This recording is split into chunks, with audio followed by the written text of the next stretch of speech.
ಇವತ್ತು ನಾವು ವಿಶ್ವವಿಖ್ಯಾತವಾದಂತಹ ಖಾದ್ರಿ ನರಸಿಂಹಸ್ವಾಮಿ ಕ್ಷೇತ್ರವನ್ನು ನೋಡೋಕೆ ಹೋಗ್ತಾ ಇದ್ದೀವಿ. ಸೊ ವಿಡಿಯೋ ನೋಡೋಂಥ ಪ್ರತಿಯೊಬ್ಬ ಭಕ್ತರು ವಿಡಿಯೋನ ಶೇರ್ ಮಾಡಿ ಲೈಕ್ ಮಾಡ್ತಾ ಹೋಗಬೇಕು. ಓಂ ನಮೋ ಲಕ್ಷ್ಮೀ ನರಸಿಂಹಾಯ ನಮೋ ನಮಃ. ನೋಡಿ, ಅತ್ಯಂತ ಸುಂದರವಾದಂಥ ಪರಿಸರದಲ್ಲಿ ಶ್ರೀ ಲಕ್ಷ್ಮೀ ನರಸಿಂಹಸ್ವಾಮಿ ನೆಲೆಸಿರುವುದು ನಿಮ್ಮೆಲ್ಲರ ಒಂದು ಪುಣ್ಯ ಫಲ.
ಖಾದ್ರಿ ನರಸಿಂಹಸ್ವಾಮಿಯ ದೇವಸ್ಥಾನ.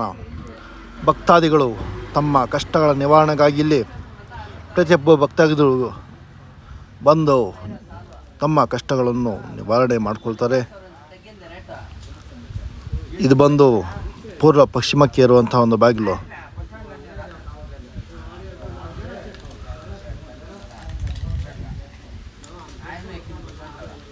ಸುಮಾರು ಬೆಂಗಳೂರಿನಿಂದ 220 ಕಿಲೋಮೀಟರ್ ದೂರದಲ್ಲಿರುವಂತಹ ಖಾದ್ರಿ ನರಸಿಂಹಸ್ವಾಮಿಯ ಒಂದು ದೇವಸ್ಥಾನ.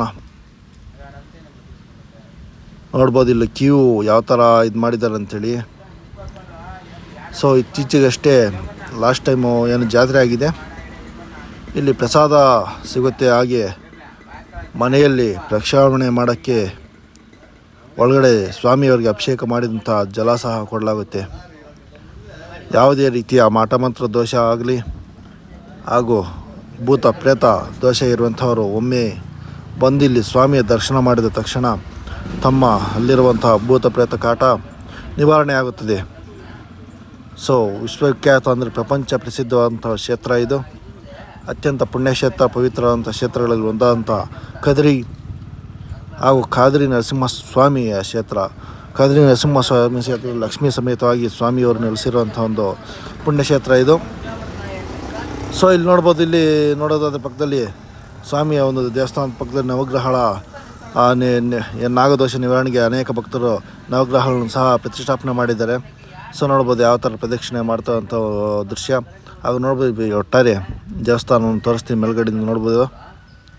ಸೊ 2 ಗೋಪುರಗಳು ಕಾಣಿಸ್ತಾರೆ. ಒಂದರಲ್ಲಿ ಸ್ವಾಮಿ ನರಸಿಂಹಸ್ವಾಮಿ ವಿಗ್ರಹ ಹಾಗೂ ಮತ್ತೊಂದರಲ್ಲಿ ಲಕ್ಷ್ಮಿಯ ವಿಗ್ರಹವನ್ನು ಸಹ ಪ್ರತಿಷ್ಠಾಪನೆ ಮಾಡಲಾಗಿದೆ.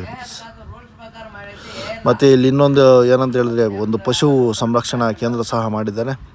ಸೊ ನೋಡ್ಬೋದು, ಇದು 3ನೇ ಬಾಗಿಲು. ಸೊ 2 ಬಾಗಿಲು ತೋರಿಸ್ತೀನಿ, ಇದು 3ನೇ ಬಾಗಿಲು. ಈಗ ನಾವು ಬಂದು ಸ್ವಾಮಿಯ ದೇವಸ್ಥಾನದ ಮುಂದೆ ಭಾಗದಲ್ಲಿದ್ದೀವಿ. ಫ್ರಂಟ್ ಆಫ್ ದಿ ಗೇಟ್ ನೋಡಿ ಇದು.